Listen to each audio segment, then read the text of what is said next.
Let me tell you, the night everything changed at the Gilded Spoon London's kind of place where the bread costs more than my old car, and every table is a stage for the city's most powerful eye, saw a silence so thick you could carve it with a steak knife. Forks froze, conversations died. Even the jazz trio seemed to hesitate on the downbeat. All eyes, every single one, turned to this little pocket between two tables where 10-year-old Clara Sterling was standing well, trying to. That girl, legs wrapped in metal braces like some medieval armor, shaking so hard you wondered if she'd collapse or explode. She reached out, sudden and bold, to Samuel Hayes, the only black waiter in the whole damn place, and asked, "Would you dance with me?" Let me back up at SEC. Clara's mom, Eleanor Sterling, was watching like she'd just witnessed a mugging. CEO of Sterling Industries, worth more than some countries, and absolutely terrified for her daughter, who hadn't been out in public since the accident that nearly took her ability to walk. And then the manager, Isabella, snapped, "Sir, control your daughter, that's inappropriate." Like dignity had an RSVP list. Samuel just stood there. Didn't flinch, didn't look for permission. He took off his jacket slow, steady, like he had all the time in the world, and smiled at Clara.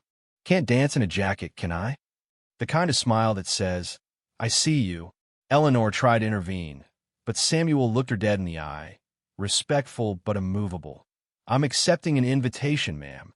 And then, well, the impossible happened.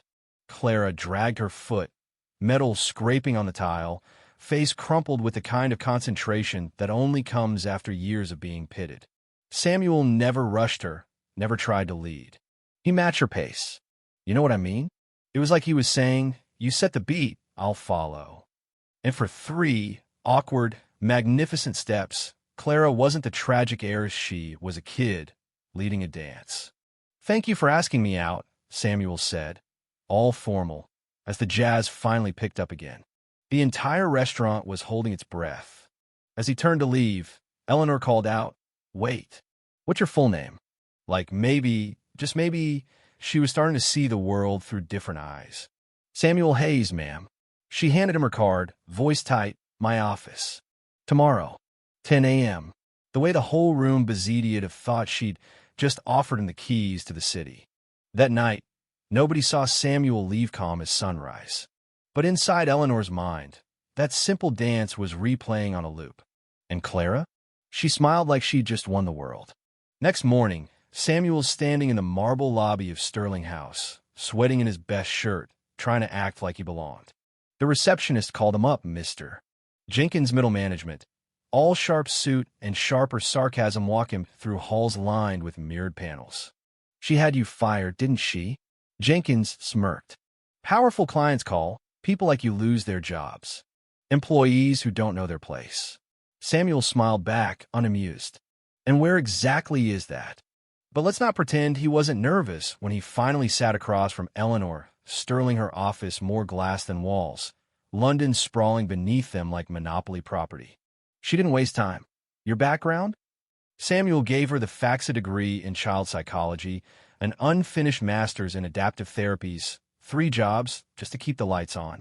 He co-founded Kinetic Strides, a movement program for kids like Clara, now dying from lack of funding. Eleanor opened a folder, background checks, photos, everything. "You're about to close down," she noted. Samuel didn't ask for a dime. He just looked at her and said, "You invited me." She surprised him. "I want you to work for a minute as a waiter, as a therapeutic companion for Clara." She offered him 5 times what he earned, promised the best specialists. Samuel stood up steady, unbending. "No," Eleanor's face shocked confusion. "I don't work for people who see only my color or class. I don't work for people trying to buy solutions to problems that need to be lived through. Your foundation dismissed my methods. Your daughter deserves more than someone hired to pretend to care." He paused at the door, handed her his card. "Kinetic Strides meets Tuesdays and Thursdays. Bring Clara if you want. First class is free." Walking out, he passed Jenkins. "You just turned down Eleanor Sterling." "Are you crazy?" Samuel just grinned. "Maybe, but I'd rather be crazy than property." Now, here's where it twists.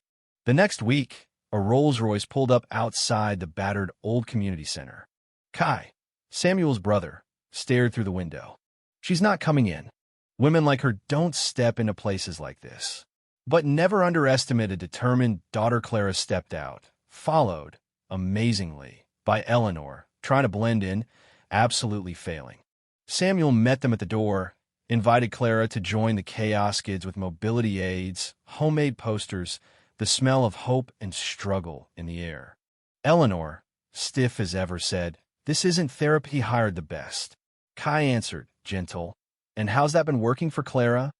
Just then, an older man with a cane walked in. Dr. Mercer, neuroscientist, Oxford pedigree, 3 research proposals rejected by Eleanor herself.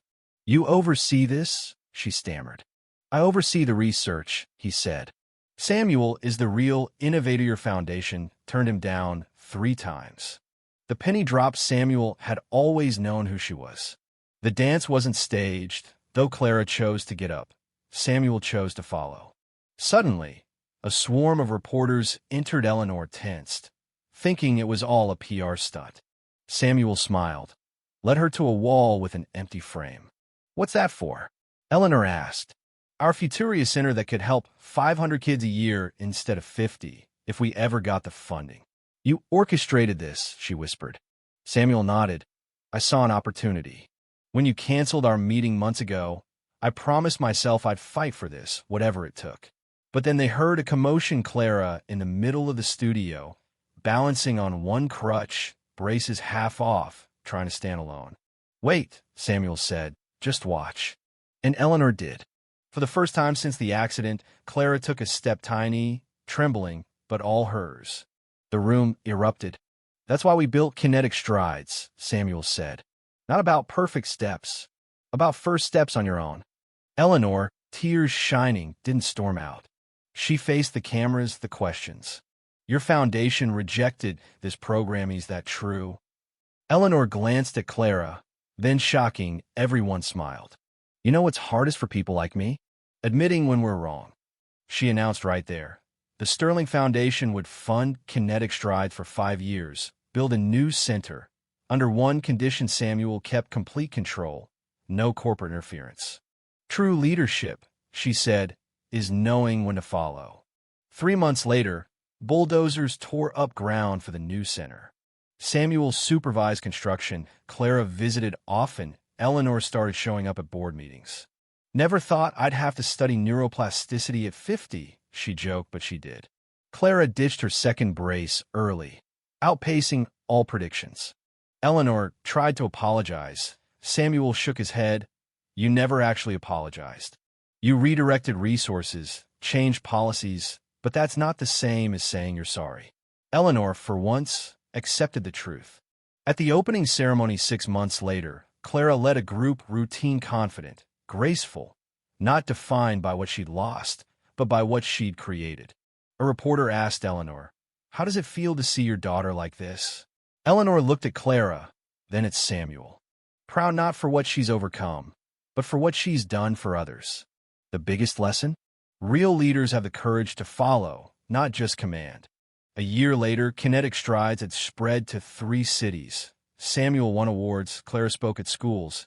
Eleanor became an advocate for programs like theirs. And me?